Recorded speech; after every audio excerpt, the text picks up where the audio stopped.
Asia cup 2025 T20 tourney ఈ రోజు Abu Dhabi వేదికగా ప్రారంభం కానుంది. తొలి పోరులో ఆఫ్ఘనిస్తాన్, హాంకాంగ్ జట్లు తలపడనున్నాయి. టోర్నీ మొత్తం దుబాయ్ వేదికగా జరగనుంది. టీ20 ప్రపంచ కప్ 2026కు సన్నాహకంగా ఆసియా ఖండంలోని జట్లు తమ ఆటగాళ్లను ఎంపిక చేశారు. ఈ ఆసియా కప్ లో మొత్తం 8 జట్లు పాల్గొంటున్నాయి. 8 జట్లను 2 గ్రూప్స్ గా విభజించారు. గ్రూప్ ఏలో భారత్, పాకిస్తాన్, యుఏఈ, ఒమన్ ఉండగా group below Sri Lanka, Bangladesh, Afghanistan, Hong Kong ఉన్నాయి. భారత్, పాకిస్తాన్ జట్లు ఒకే గ్రూప్ లో ఉండడంతో ఈ 2 జట్ల మధ్య మ్యాచ్ కోసం క్రికెట్ అభిమానులు ఉత్కంఠగా ఎదురుచూస్తున్నారు.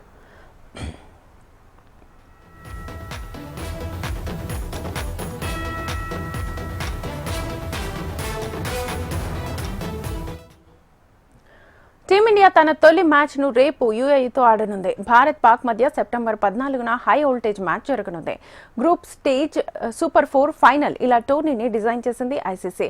ఆసియా కప్ 2025 విజేతగా నిలిచే జట్టుకు 2,60,00,000 నగదు బహుమతి ఇవ్వనున్నారు. 2022లో శ్రీలంక వేదికగా చివరిసారిగా జరిగిన టోర్నీలో 1,60,00,000 ప్రైజ్ మనీనిచ్చారు. గత ఎడిషన్ తో పోలిస్తే ఈసారి 50% అధికంగా ప్రైజ్ మనీ ప్రకటించారు.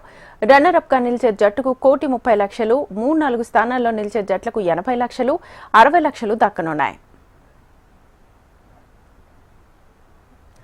టీ20 వరల్డ్ కప్ 2026 ను దృష్టిలో ఉంచుకుని ఈ టోర్నీలో పాల్గొనే అన్ని దేశాలు తమ స్క్వాడ్లను ప్రకటించాయి.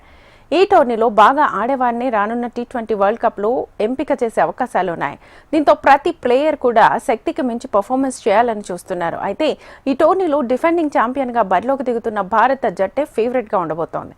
సెప్టెంబర్ 28న దుబాయ్లో ఫైనల్ మ్యాచ్ జరగనుంది.